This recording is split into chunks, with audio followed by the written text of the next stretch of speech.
Good morning. मेरा नाम शैलेश मीणा है। मैं प्रवक्ता जीपीसी करौली में लेक्चरर के पद पर कार्यरत हूँ। तो आज जो हम पढ़ने वाले हैं वो है डीसी मशीन। पिछली क्लास में हमने ट्रांसफार्मर्स के बारे में पढ़ा था और ट्रांसफार्मर्स में हमने ऑटो ट्रांसफार्मर्स के बारे में समझ रहे थे और ट्रांसफार्मर्स के अंदर ने उसकी इफिशियंसी, रेगुलेशन, उसके परफॉर्मेंस पैरामीटर्स उनके बारे में समझ लिया था और हमने समझ लिया था कि उसमें कितने प्रकार के लॉसेस पाए जाते हैं, उसकी इफिशियंसी कैसे निकाली जाती है। ठीक है, तो आज हम जो पढ़ना शुरू करने वाले हैं वो है डीसी मशीन।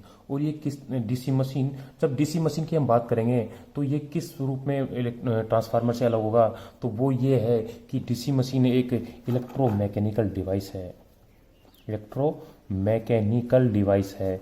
इलेक्ट्रोमैकेनिकल इलेक्ट्रोमैकेनिकल इस डिवाइस ये इसलिए बोला जाता है क्योंकि इसके अंदर कहीं ना कहीं मैकेनिकल एनर्जी का इन्वॉल्वमेंट रहता है, इसलिए हम इसे इलेक्ट्रोमैकेनिकल डिवाइस बोलते हैं। इसमें क्या होता है, हम इलेक्ट्रिकल एनर्जी को मैकेनिकल एनर्जी में कन्वर्ट कर सकते हैं और मैकेनिकल एनर्जी को वापस से इलेक्ट्रिकल रूप में कन्वर्ट कर सकते हैं। तो इस प्रकार की जो जो जो प्रक्रिया है वो उनको कराने वाले जो डिवाइस होते हैं उन्हें बोलते हैं इलेक्ट्रोमैकेनिकल डिवाइस। इसमें डीसी मशीन्स के अलावा कई और प्रकार की मशीनों का भी सम्मिलित किया जाता है, जैसे कि सिंक्रोनस मशीन, इंडक्शन मशीन। जिसमें भी हम डायनेमिक पार्ट का अध्ययन करेंगे वो होंगी हमारी इलेक्ट्रोमैकेनिकल डिवाइसेस। जैसे कि हमारा इंडक्शन मोटर हो गया, सिंक्रोनस मोटर हो गया, ये क्या है, डायनेमिक डिवाइस है, गतिक पार्ट इसमें भी इन्वॉल्व रहता है। तो इस प्रकार, और जबकि एक ट्रांसफार्मर एक इलेक्ट्रोस्टैटिक डिवाइस था क्योंकि इसके अंदर हमारे पास पूरा पार्ट स्टैटिक रूप में था, उसमें कोई भी हमारे पास डायनेमिक पार्ट नहीं था, इसलिए मैकेनिकल रूप में तो नहीं था, इसलिए इस प्रकार के डिवाइस को हम इलेक्ट्रोस्टैटिक डिवाइस कहते हैं। तो सबसे पहला अंतर इलेक्ट्रिसी मशीन्स और ट्रांसफार्मर्स में ये इस रूप में मिलता है। तो जब भी हम डीसी मशीन्स की बात करेंगे तो डीसी मशीन्स के रूप में पढ़ने से पहले हमें इसके बेसिक कंसेप्ट को समझ लेना चाहिए। तो सबसे पहला जो बेसिक कंसेप्ट है वो हमें देख लेना चाहिए कि ये क्या है, कि ये है मैग्नेटिक मटेरियल्स। ये बने होते हैं मैग्नेटिक मटेरियल्स के। तो हम समझ लेंगे, सबसे पहले हम समझेंगे मैग्नेटिक मटेरियल्स के बारे में। तो मैग्नेटिक मटेरियल जनरली 3 प्रकार के पाए जाते हैं। मोटे रूप से ये 3 प्रकार के पाए जाते हैं। डायमैग्नेटिक, दूसरा होता है पैरा मैग्नेटिक और तीसरा होता है फेरो मैग्नेटिक। जो इस तरह का क्लासिफिकेशन हमने कर रखा है वो इस रूप में, वो इस उस आधार पे कर रखा है कि जब भी हम किसी भी इस प्रकार के मटेरियल्स को, मैग्नेटिक मटेरियल्स को एक्सटर्नली सप्लाई के रूप, एक्सटर्नली जो हम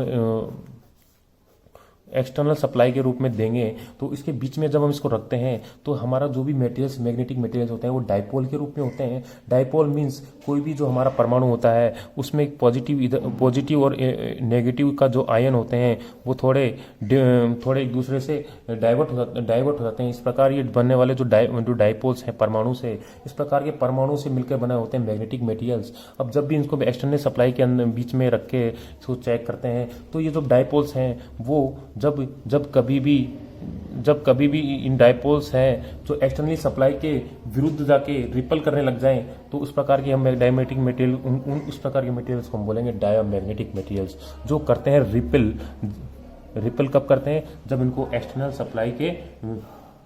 सप्लाई के बीच में रखा जाता है तब ये करते हैं रिपेल। और अब जो दूसरे प्रकार के मैग्नेटिक मटेरियल होते हैं वो पैरामैग्नेटिक मटेरियल होते हैं। इसके डाइपोल्स का गुण ये होता है कि थोड़े बहुत अट्रैक्टिव उसमें भी गुण पाया जाता है, इसलिए हम इसके पूरी तरीके से रिपेल नहीं करते हैं, इसलिए हम इन्हें बोलते हैं पैरामैग्नेटिक मटेरियल्स।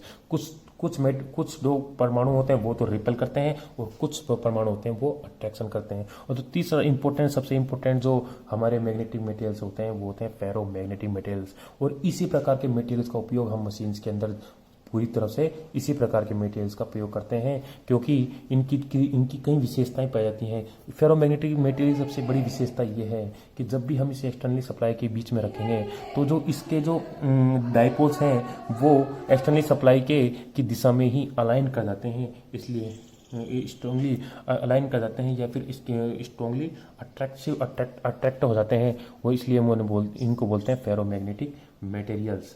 और फेरोमैग्नेटिक मटेरियल्स की कई दूसरी विशेषता ये होती है, इनकी जो परमिएबिलिटी है,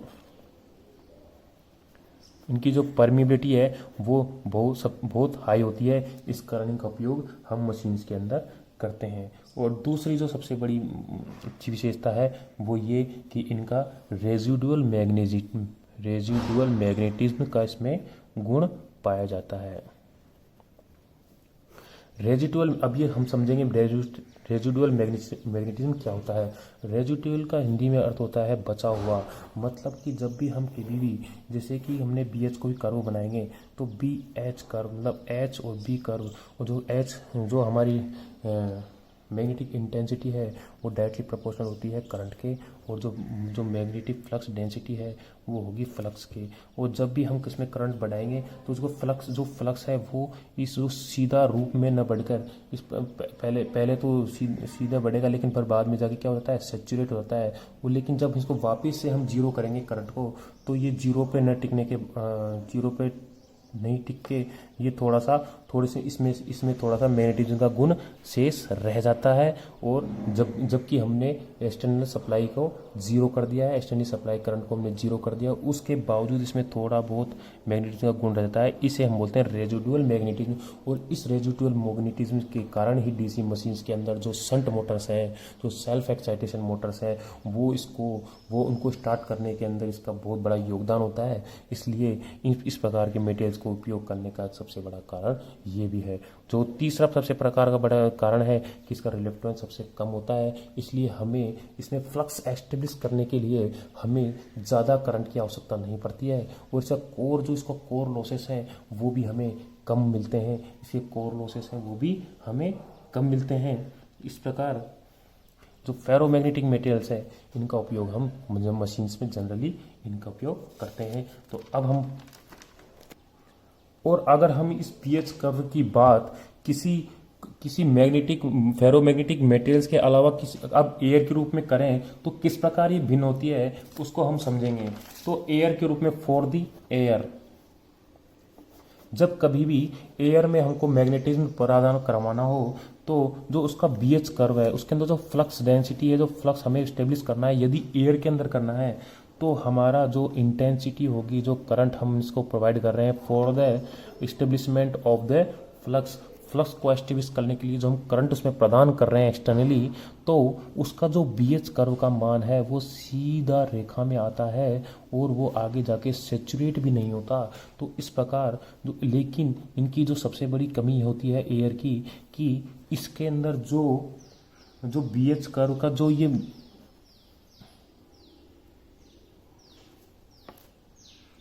इसका स्लोप है, स्लोप से मतलब इसकी जो परमिएबिलिटी होती है वो इससे फेरोमैग्नेटिक मटेरियल से काफ़ी कम पाई जाती है। इसलिए हम एयर का प्रयोग नहीं करते हैं फॉर द फ्लक्स एस्टेब्लिशमेंट, और आगे जाके ये सेचुरेट भी नहीं होती है एयर के अंदर। तो इस प्रकार हमने समझ लिया है कि किस प्रकार एक एयर और एक फेरोमैग्नेटिक मटेरियल में अंतर पाया जाता है, और हम क्यों एक फेरोमैग्नेटिक मटेरियल का ही यूज़ करते हैं जबकि एयर का प्रयोग नहीं करते हैं।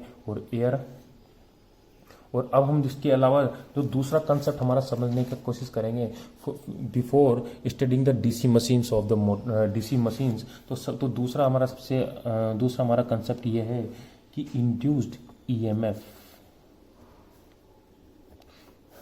जब हम बात करें किसी भी डीसी मोटर में इंड्यूस्ड ईएमएफ की, तो इंड्यूस्ड ईएमएफ का मान इसी मशीन में नहीं बल्कि सारी की सारी जितनी भी हमारी इलेक्ट्रिक मशीन्स हैं उसके अंदर जो ईएमएफ का मान होता है वो इक्वल टू होता है N d phi by d t. D phi by d t मतलब फ्लक्स में जो परिवर्तन की दर है समय के साथ, उसको बोलते हैं हम इंड्यूस्ड ईएमएफ। और यदि हम इसको दूसरी तरह से लिखना चाहें तो हम इसे लिख सकते हैं d upon d t sign, मतलब इसका मतलब ये है टोटल फ्लक्स लिंकेज। अब जब ये हम जो फ्लक्स की बात कर रहे हैं वो फ्लक्स ऐसे ही नहीं होना चाहिए, वो फ्लक्स होना चाहिए लिंकेज फ्लक्स होना चाहिए। लिंकेज फ्लक्स मतलब वह फ्लक्स जो हमारा यूजफुल पावर को प्रोडक्ट मतलब जो इंड्यूस कराने में काम आ रहा है, जो कंडक्टर के लिंक में हो, उसे हम बोलते हैं फ्लक्स लिंकेज। तो उस फ्लक्स लिंकेज में जो परिवर्तन की दर है समय के साथ, उसके कारण जो उत्पन्न होने वाला ईएमएफ है उसे हम बोलते हैं induced EMF in the magnetic materials. तो अब इसमें इसके लिए क्या सबसे बड़ी सबसे जो बड़ी इसके लिए कंडीशन है वो है interaction between the flux linkage and the conductor. और उसके लिए चाहिए सबसे इंटरेक्शन के लिए चाहिए सबसे बड़ी जो कंडीशन है वो है कटिंग ऑफ फ्लक्स। और ये तभी पॉसिबल हो सकता है जब हमारे किसी भी कंडक्टर के और जो फ्लक्स लिंकेज है उसमें समय के साथ या फिर स्पेस के साथ परिवर्तन हो, परिवर्तन with respect to time and space.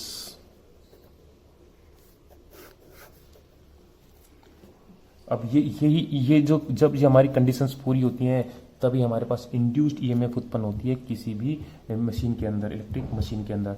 तो अब जब ये रिलेटिव है, जब हमारे इंटरेक्शन की बात आएगी तो उससे पहले बात आएगी हमारे पास बीच में फ्लक्स कटिंग की बात आएगी। और फ्लक्स कटिंग की बात आएगी तो हमारे पास बात आएगी रिलेटिव मोशन की। मोशन होना जरूरी है इनके बीच में, फ्लक्स के या कंडक्टर के बीच में। मोशन कौन सा मोशन? Relative motion. मतलब ये रिलेटिव मोशन मतलब एक दूसरे को रिलेटिव मोशन तभी करेंगे जब ये फ्लक्स का कट करेंगे। और कटिंग के लिए रिलेटिव मोशन का होना बहुत ज़रूरी है। इसके लिए हमारे पास कई कंडीशंस हैं, जैसे कि पहली कंडीशन ये है कि हमारे पास मान लो कोई मैग्नेटिक फील्ड है और उस मैग्नेटिक फील्ड से लिंकेज कोई कंडक्टर है। अगर मान लीजिए कि मैग्नेटिक फील्ड रोटेटिंग नेचर का है, वह रोटेट कर रहा है टाइम के साथ स्पेस में, ठीक है। और एक है कंडक्टर जो कि स्टेशनरी है, ये एक जगह स्थित है और जबकि हमारा मैग्नेटिक फील्ड वो क्या कर रहा है? रोटेट कर रहा है। तो उस दशा के अंदर भी हमें ईएमएफ प्राप्त होगी। क्योंकि ईएमएफ इसलिए प्राप्त होगी क्योंकि इसके अंदर बीच में क्या हो रहा है? रिलेटिव मोशन है। क्योंकि ये तो स्थित है जब कंडक्टर एक जगह स्थित है, और जबकि हमारा मैग्नेटिक फील्ड क्या है? चेंज कर रहा है। और चेंज करने के कारण हमारे फ्लक्स में कटिंग होगी, और कटिंग मतलब इंट्रैक्शन ऑफ द फ्लक्स आएगा, और फ्लक्स के कारण हमारे पास ईएमएफ उत्पन्न होगी। इसलिए इस स्थिति के अंदर भी हमारे पास क्या होगी? इंड्यूस्ड ईएमएफ उत्पन्न होगी। और इसका हमारे पास सबसे अच्छा एग्जाम्पल है synchronous Motors, synchronous generators, synchronous machines.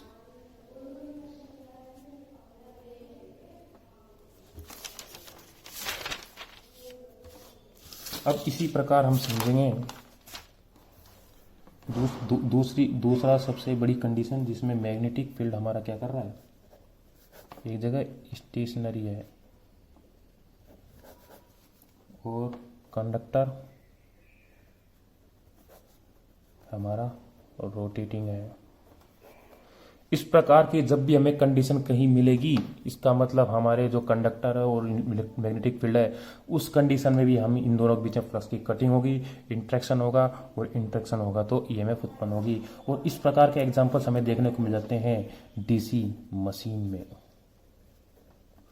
DC machine में हमारा जो मैग्नेटिक फील्ड है वो एक जगह स्थित रहता है, कांस्टेंट रहता है, टाइम के साथ वेरी नहीं करता, न तो स्पेस के साथ न टाइम के साथ। जबकि कंडक्टर है, रोटेटिंग है, इसका मतलब स्पेस के साथ वेरी कर रहा है, और वेरी करने के कारण दोनों के फ्लक्स की कटिंग होगी, इंटरेक्शन होगा तो हमें ईएमएफ उत्पन्न होगी। और जो डीसी मशीन के अंदर डीसी मशीन है हमारा इसका एक एग्जाम्पल है, ठीक है। तो अब तीसरी कंडीशन ये होती है जब हमारे पास दोनों ही रोटेटिंग नेचर के हों, तो उस स्थिति में भी हमारे पास ईएमएफ उत्पन्न होगी। लेकिन यदि कभी ऐसी कंडीशन मिल जाए जब मैग्नेटिक फील्ड भी स्टेशनरी और कंडक्टर भी स्टेशनरी हो, तो उस दशा में कोई फ्लक्स की कटिंग नहीं होगी और इंड्यूस्ड ईएमएफ का मान होगा 0। इसका मान अब हम बात करें डीसी मशीन्स के कंसेप्ट की, तो एक चीज़ और समझ लेनी हमें बहुत ज़रूरी है, वो है फ्लेमिंग का राइट हैंड रूल और लेफ्ट हैंड रूल। तो फ्लेमिंग का राइट हैंड रूल और फ्लेमिंग का राइट हैंड रूल और लेफ्ट हैंड रूल क्या कहता है, उसको हम समझ लेंगे। तो जब हम फ्लेमिंग के राइट हैंड रूल की बात करेंगे, तो वो हम बात करेंगे एक जनरेटर की, डीसी जनरेटर की। इसका मतलब ये है कि जो फ्लेमिंग का राइट हैंड रूल है वो केवल अप्लाई होगा जनरेटर्स के लिए, जबकि हम उसके लेफ्ट हैंड रूल की बात करेंगे तो वो केवल लागू होता है डीसी मोटर्स के लिए। तो फ्लेमिंग का राइट हैंड रूल वो लागू होता है डीसी जनरेटर्स के लिए और लेफ्ट हैंड रूल लागू होता है डीसी मोटर्स के लिए। तो ये फ्लेमिंग का राइट हैंड रूल क्या कहता है, अगर हम बात करें तो सबसे पहली बात है हमारे हाथ में जैसे 3 उंगलियों की बात करेंगे, इन दोनों उंगलियों को दबा देंगे इस प्रकार, और जो इन हमारी 3 उंगलियों को इस प्रकार रखेंगे कि तीनों एक दूसरे क्या हो जाए, लंबवत हो जाए, एक दूसरे से लंबवत हो जाए, सभी के बीच में 90 डिग्री का कॉमन एंगल हमको मिलना चाहिए। ठीक है, देखिए सब में 90 डिग्री एंगल का कोण मिल रहा है। तो अब इसके पास हमारे पास 3 चीज़ें होती हैं, एक तो होता है अंगूठा थंब, और दूसरा होता है मिडिल फिंगर, और दूसरी होती है मिडिल फिंगर, और तीसरी चीज़ होती है हमारा फर्स्ट फिंगर। इसे बोलते हैं फर्स्ट फिंगर, इसे हम बोलेंगे मिडिल फिंगर, और इसे हम बोलेंगे थंब। तो ये जो हमारा थंब है वो जनरली किसको रिप्रेजेंट करेगा वो हम समझ लेते हैं। ये जो रिप्रेजेंट करेगा वो डीसी मोटर के लिए भी सेम है और डीसी जनरेटर के लिए भी, दोनों के लिए सेम है। ठीक है, तो जो हमारा थंब है वो किसको रिप्रेजेंट कर रहा है, वो मोशन को रिप्रेजेंट कर रहा है, मोशन को, स्पीड को और टॉर्क को, इन तीनों को रिप्रेजेंट कर रहा है, मतलब इनकी दिशाओं को बता रहा है थंब। और जो हमारा जो फर्स्ट फिंगर है, इनको इस प्रकार हम रखेंगे कि 90 डिग्री एंगल पे हो जाए, 90 डिग्री एंगल पे। और जो हमारा इस टाइम पे थंब को यदि मोशन की, स्पीड की और टॉर्क की दिशा में रखा जाए, और फर्स्ट फिंगर हमारी है, इसे बोलेंगे हम फर्स्ट फिंगर। तो ये फर्स्ट फिंगर है हमारी होनी चाहिए डायरेक्शन ऑफ फ्लक्स की दिशा में। और जो तीसरी चीज है हमारे पास मिडिल फिंगर,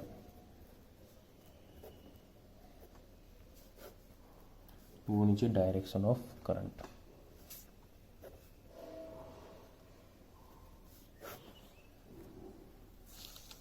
और ये तीनों किसके कैसे हैं, एक दूसरे के परपेंडिकुलर है।